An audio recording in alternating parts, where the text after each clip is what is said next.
guys, welcome back. I'm Jennifer with Scissorsandlove.com, and today we are going to be making these super cute, super easy milk carton Easter treat boxes. We're going to be using stamps, punches, ink, and DSP from the Tutti Frutti Suite, which you can find on pages 28 and 29 of the current Occasions catalog. Now, if you don't already have an Occasions catalog, please let me know. You can find the Contact Me link below in the description. Click that, drop me a line, and I'll be happy to get a catalog into the mail for you. Now let's jump in and I'll show you what you need to make today's project. Of course, all the materials you will need will be in the description box below, and there will also be a link to my blog where you can find measurements and further instructions. Okay, to make today's project, you're going to need one piece of Whisper White, which is 5 inches by 7 inches. You're going to need 4 small pieces of DSP, and these are cut at 1 3/4 inch by 1 3/8 inch. And now this is optional. I have 2 small extra pieces of DSP, and these are cut at 1 by 1 1/2. I'll show you what we'll do with these later. Do me a favor, watch the whole video first before you cut these. Just decide if you want to use them or not. First things first, we're going to do some scoring, not a whole lot, and don't worry about the numbers because you know they'll be in my blog. So we're going to put our paper in, our Whisper White paper in on the long side first, and we are going to score it at 1 5/8,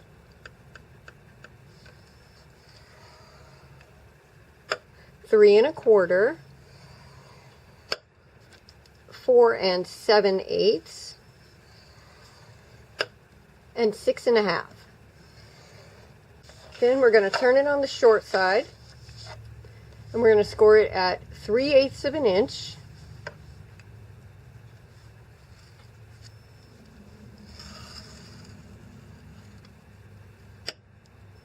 1 1/2,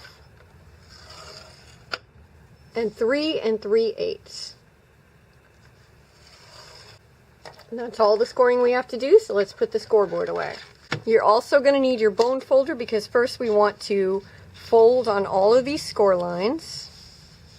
And you want to make sure that they get a nice good crease because of course this is a box, so you're going to want it to be sturdy.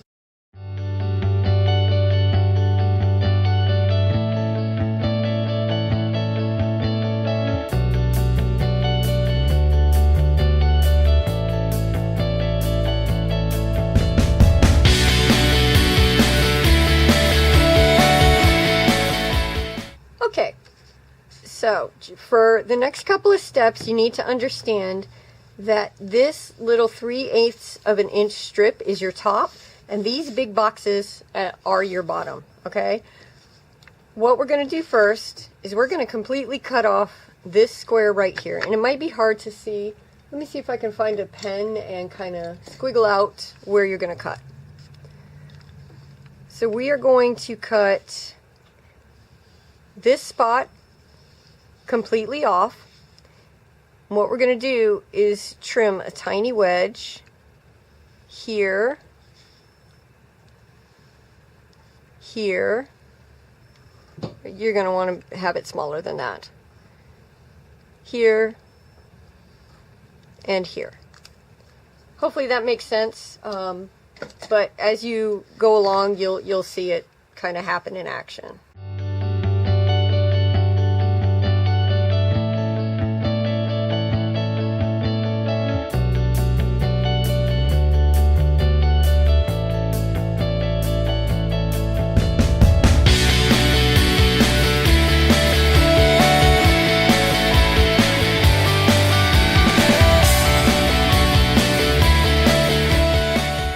Okay, at this point your box, well, your paper should look like this, okay?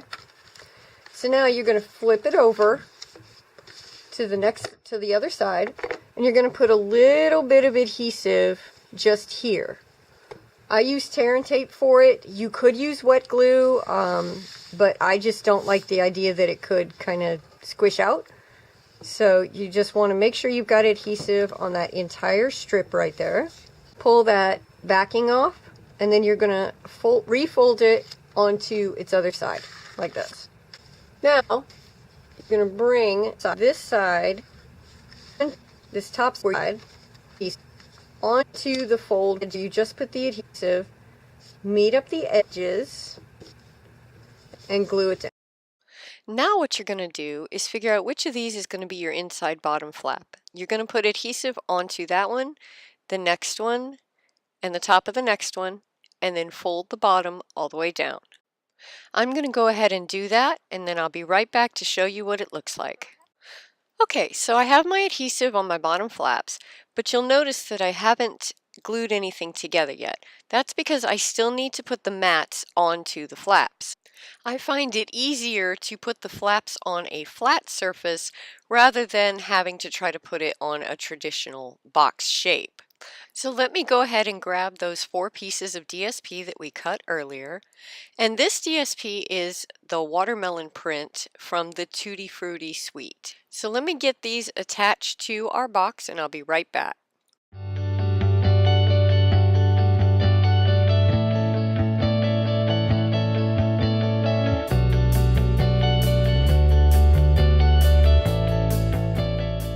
We're going to put that last one right in the center of this last panel. If you don't get it perfectly aligned, that's okay. Honestly, when we're done with these and the person getting them gets the box and realizes there's candy inside, I'm pretty sure they're not going to inspect, you know, how much of an 1/8 of an inch off from each border you are. So we've got our mats on our panels on both sides. We're going to pop that open, and we're going to stick down our box flaps. So just peel the backing off, stick your flaps down. I'm going to do the same thing. I'll catch right back up with you. Okay, at this point you should have a short milk carton. What we're going to do is find that original flap that we glued down, okay? We're going to keep that at the back of the box. We're going to hold all 4 corners and put your index fingers gently in the center of the side bits.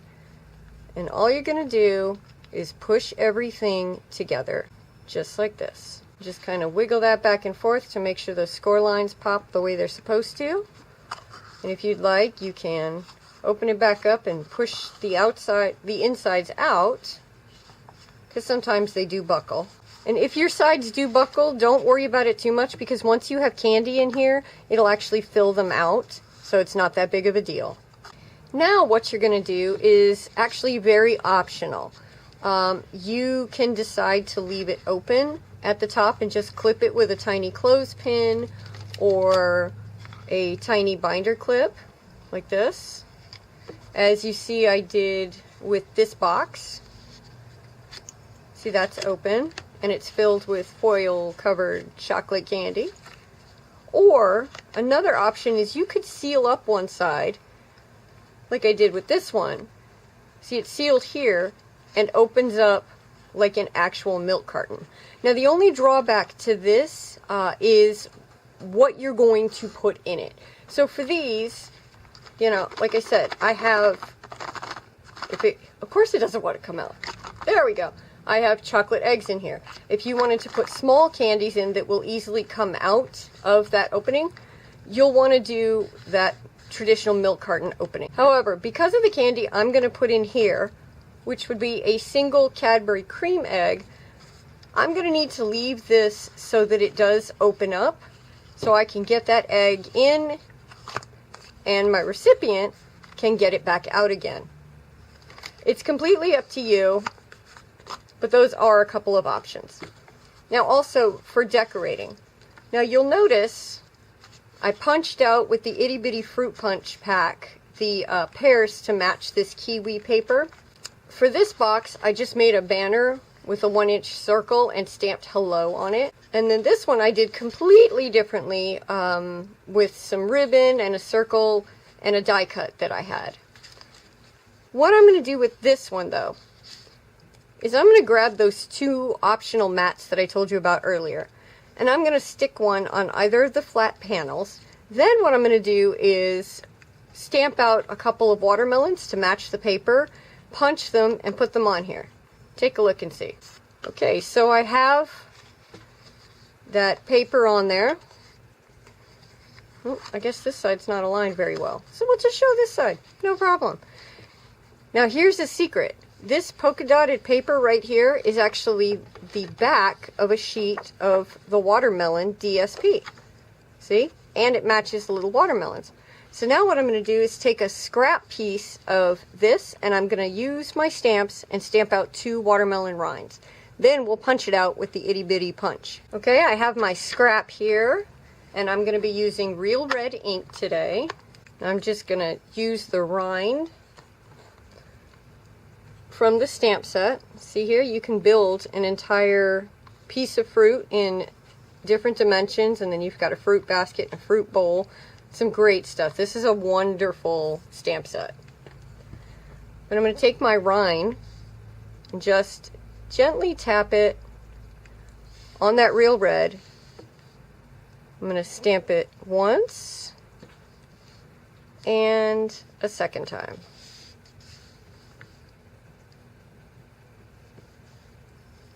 Alright, I have my watermelon punch from the itty bitty fruit punch pack. And this, you guys, this is so cute. The punches actually come as a set of 4. There's a watermelon, a pineapple, a pear, and a strawberry. And they just make the most adorable little fruits. I can't even explain it to you. First, we're going to punch this one. 2 tiny watermelons. For this, I'm going to use my Tombow liquid glue just because these are so tiny. I'm going to put just a touch of glue on here and glue it on. But you know what? I'm not sure I love that. So what I decided to do was add a mini dimensional to the back of the watermelon. I'm going to put that on there. And it pops it up a little bit and makes it stand out a little more. I'm not sure I still love that, but it's okay for now. The great thing about this project is that it is very forgiving. You know, you can decorate it however you like, and it'll still be okay. It'll still work out. It'll be ultra cute, I promise. Okay, let's get some candy in here, and I want to show you something. You see this very top part up here? You could poke a couple of holes in there and thread some ribbon in if you wanted to tie it up instead of putting a clip on there. I think that would be awesome. Be just a fun little thing. But I'm going to throw a clip on here for now and call it done. Well, there you go. If you enjoyed today's project and you'd like to see more, please consider subscribing to my channel and bring a friend. And also, if you're not working with a demonstrator already and you'd like to get a catalog, I would love to work with you. Just click the Contact Me link below and I'll get right back to you. Thanks, guys. Have the best day ever.